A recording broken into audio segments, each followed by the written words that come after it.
Well, I'm Clifford Crabtree, and Landlady originally, my parental mother, Nellie Crabtree. Well, my godparents were my auntie and my uncle. Well, as godparents, they did what godparents are supposed to do, look after any kids left like that, aren't they? Yeah. So they come down to look after Grandad and me. Yeah. Because the authorities wanted to put me in an orphanage and they wouldn't have it. And they said he was too old to be looking after me because he was retired. So, godmother became mother, you see, she referred as mother and father. What was the address of the accommodation that your granddad and your mum looked after? 47 Claremont Street. Whether or not mother put anything into it, I don't know. But obviously they were both in that house from First World War, I would have thought. Well, she was, she could be a bit hard if you stepped out of line, there's no question about it, like. When local policeman Benson came knocking on the door apparently while I was out, and he said, "Your lad was in bandstand again at top of West Street." He said, and I couldn't catch him. When I come home, she gave me a lathering. Grandad did nothing, really. She was looking after a pair of us. Yeah. And of course, what I call me dad, like, yeah. Uncle Fred, he was at work. He worked at White Cross in Lancaster. Yeah. Now that one was my Auntie Edith, that finished up mother, call her mother. That's my mother. Yeah. And that one, that's Stan and George, they're actually cousins of course, but brought up as brothers to me from there. And that's Grandad. And that's Auntie Maud, sister to my mother. She was the eldest in the family, was Maud.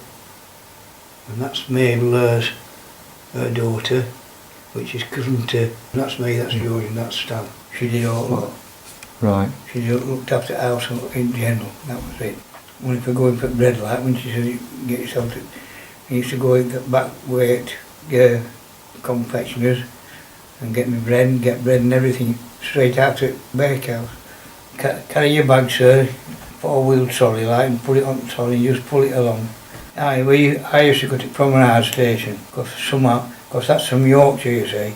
But you come Saturday and you went out Saturday morning before anybody else come in Saturday afternoon. And that was the day when everybody was, she was running off her feet. They got everything to strip and get washed. And washing machines, it was done down in the cellar. And you had a big pusser in a dolly tub, turned it round in that. And in terms of your mum, where did she come from? Was she from Morecambe or? No, she's Yorkshire. It's West Yorkshire. Yeah. Because when she was running business, when my mother died, like all the clientele was from West Yorkshire, mostly Keighley. She'd get on with most people, but if the thing arose, you'd know she were there. Yeah. That was my granddad. When he used to go to Gordon Club every night, like, when he was tired. And then he used to give me a something to be, get fish and chips, especially in summer, you see, when you were playing out all the time. Oh, I used to tap mother on the shoulder many a time for getting at me. Let him alone, let lads alone. Oh, I looked after me all right, my granddad. Doors were never locked. Wherever they'd gone, they came home when they wanted to come home. We weren't particularly early in bed, wasn't my mother and dad like, so they were allowed to bring, if I wanted a drink, they were allowed to fetch a bottle home with you and have a drink, before you went to bed if you wanted to watch it, listen to radio, with no television in them days of course. Parlour as it was called in them days, lounge they call them now, big front room, was quite a big room, 6 bedrooms. There was my dad, my granddad and me, and mother and dad was in big bedroom, so that's 2 gone, and the 2 bedrooms right at the top of the house, the small ones, the other eldest 2 lads had them 2 rooms, you see. Most of these boarding houses, they couldn't take anybody in during the war. Everything was, as I say, we had 4 airmen in, and they were billeted right, happened for 3 years. And nobody could come in on holiday. And I went into bedroom 4. It was only a small room, the window was very low down. When I was in bed I could see right across the barrow, and when planes were over I used to watch them. And we had a lassie, she come from down south somewhere. Now then, she got knocking on with one of the lads that did his 6 training, and kept writing. He went to Burma, and when they came home they got married, them two.